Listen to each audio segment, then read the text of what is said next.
Hi everyone, and welcome to another episode of The Growth Show. Delighted to have Tom, Ollie and David with me today. And today we are going to be talking about silence, the power of silence in business, but also the dangers of silence in business. So Ollie, what's your standpoint on silence? I was just trying it out, Nick, for you. Just give me a dummy run for silence, just see how you felt. No.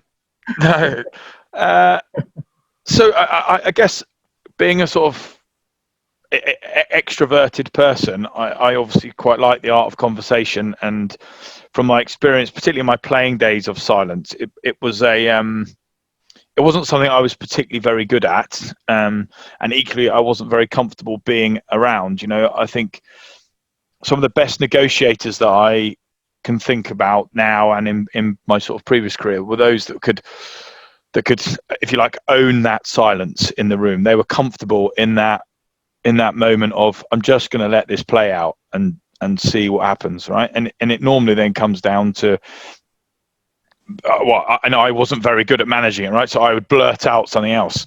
So if I talk like contract negotiations or whatever else, you know, and you're trying to, I mean, I eventually got an agent to try and do that for me, but it was probably because I wasn't comfortable in those moments of silence, and I think it's the way it made me feel that was, you know, uncomfortable for me.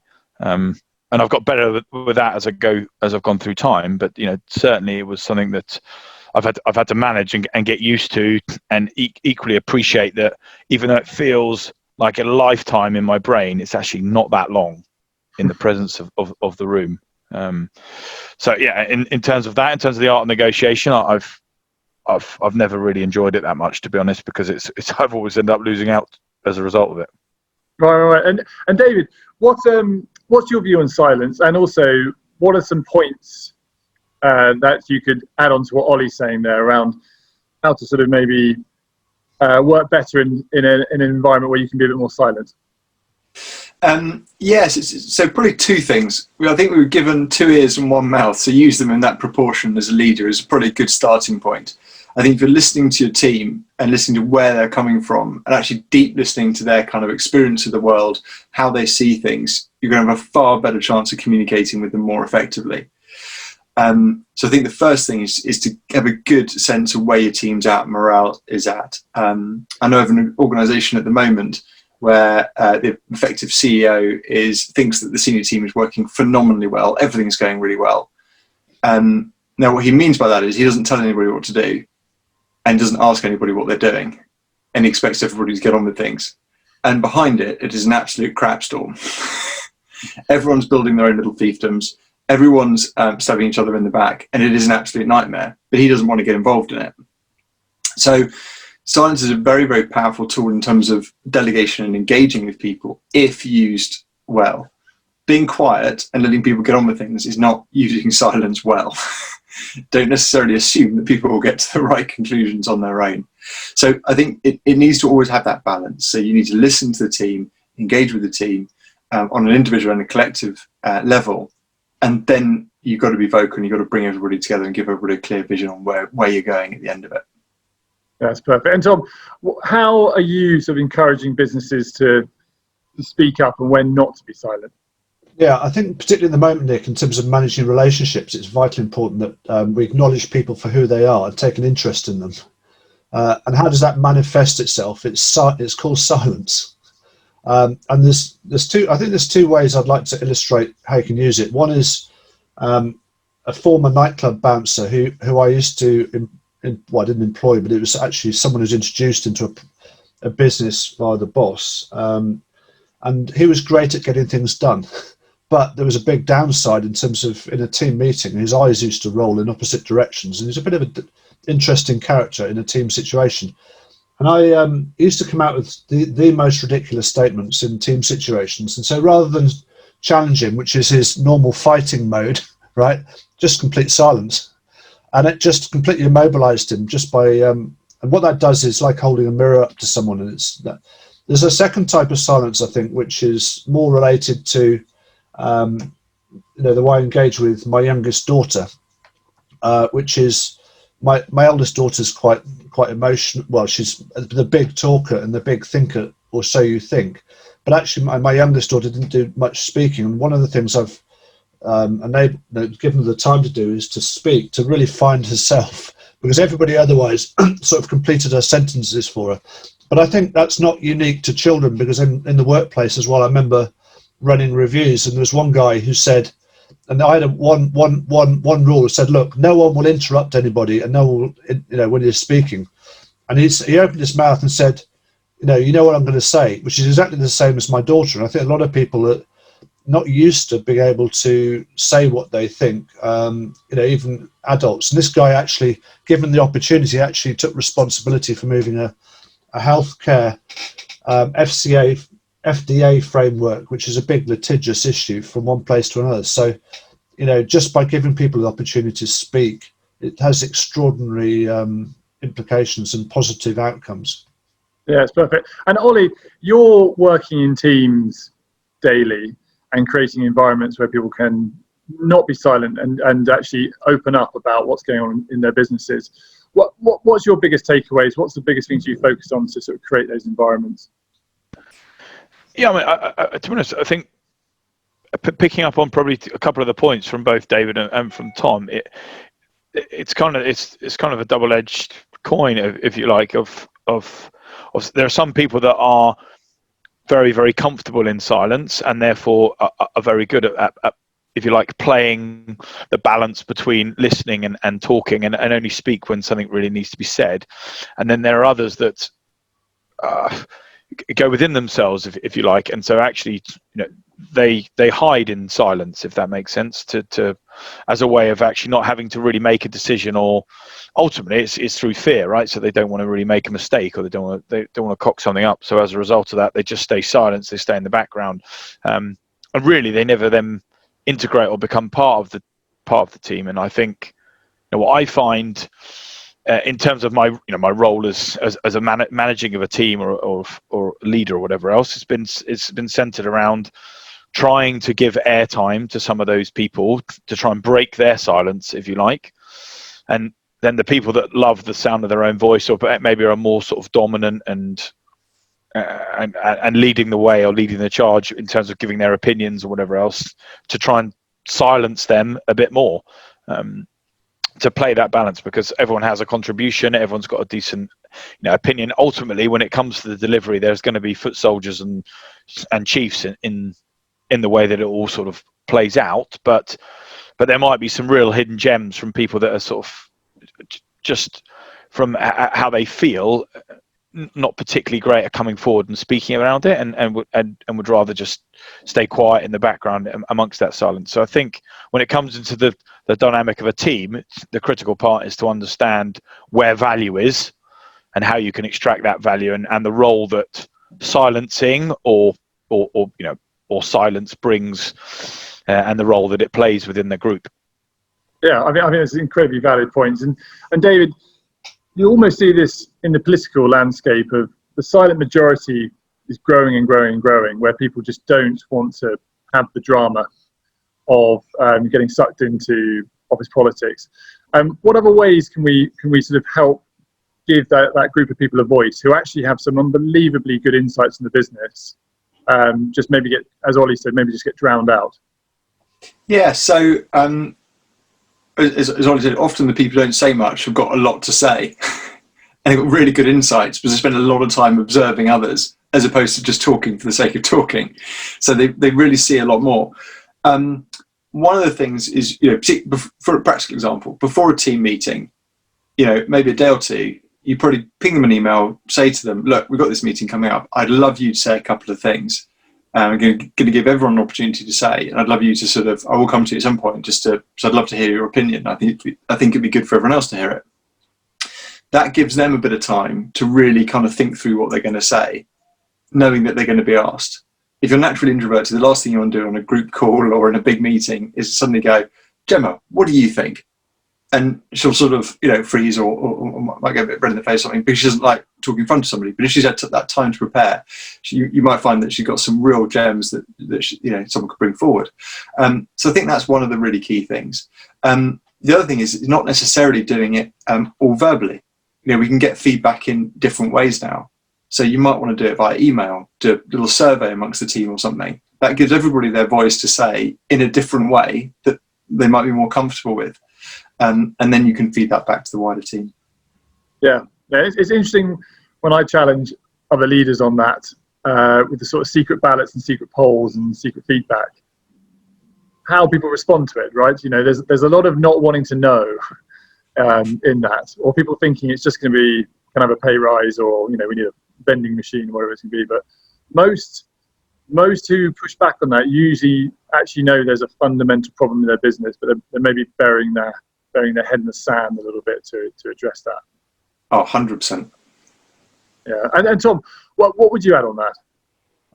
I think the first thing I think is it's about taking interest in other people, Nick, primarily. And I think the way you take an interest in other people, actually appreciating their uniqueness and practicing taking interest in the way they think about things. I think in terms of the mouthy people, and I put myself in one of those categories, potentially myself, is actually odd enough not to say you're not going to interrupt them, and then everybody becomes conscious of what they're going to say rather than just carry on talking. There are a few people who actually take advantage of that. So I think that's the odd paradox about if people take nothing away from this call, in my view, although there's some great points to be made, just don't interrupt people when they're speaking. It makes people accountable for what they're saying. Otherwise, people are trying to fit in onto the end of conversations. There's a couple of other simple things you can do, which is ask, enjoy what someone's going to say next, right? Which is a perspective. And then when they've finished talking, leave a gap, and then say, okay, great, what else?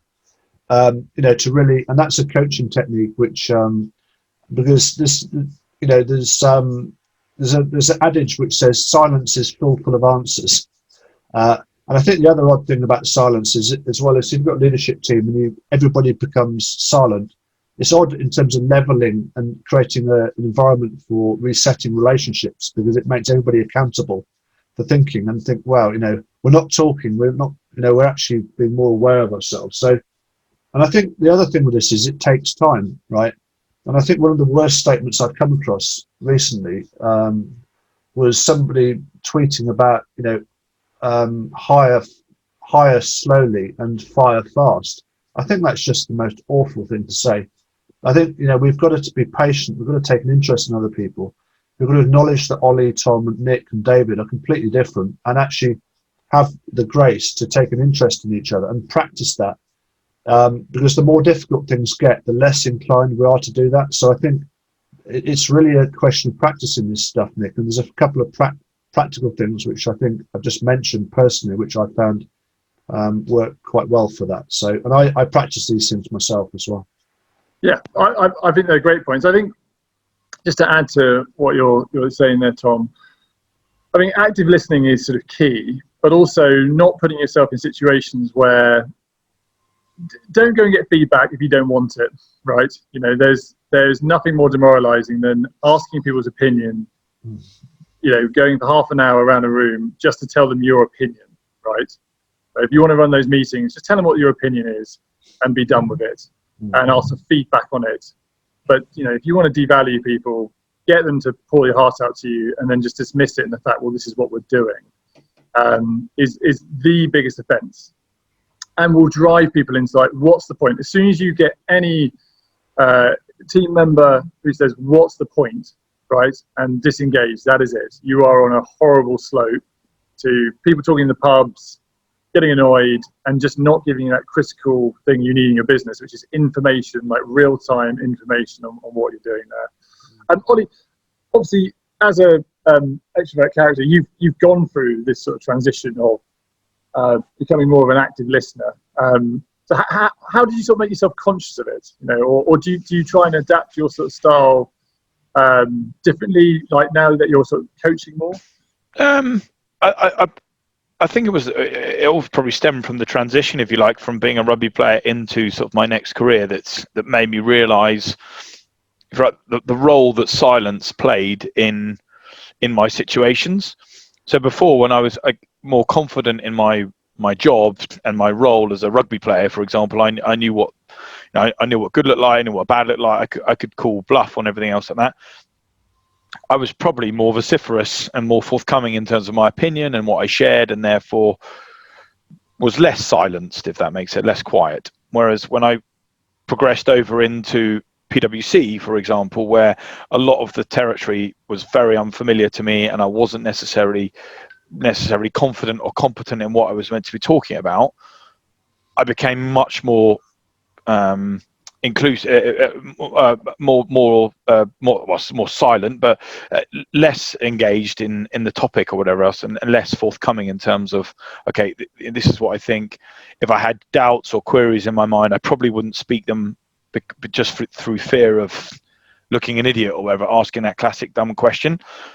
So I think what it made me realize was actually the role of silence contextually in how I was feeling and the situations that I was being faced with, and listening to everyone speaking. I think that's really, really relevant. And sometimes silence plays a huge role and is actually a major additive to what you're doing. And sometimes it can really detract from what you're doing. You know, some of the greatest motivators that I've ever played with or for or even against knew when to speak, knew when to break the silence, and equally knew when to hold it.